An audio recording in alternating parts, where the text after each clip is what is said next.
punta ka sa settings ng profile account mo, and then dito hanapin mo ang notifications.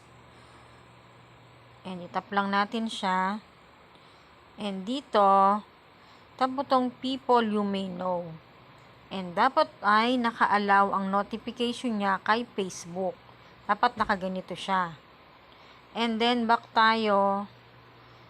And eto namang tab bar. So, customize the bar.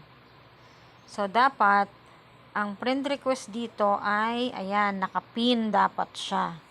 Para makikita mo siya dun sa taas or yung sa pinaka tab bar or navigation bar. So, ayan, para makikita mo siya dito sa taas. Ito yung may dalawang tao. Yan.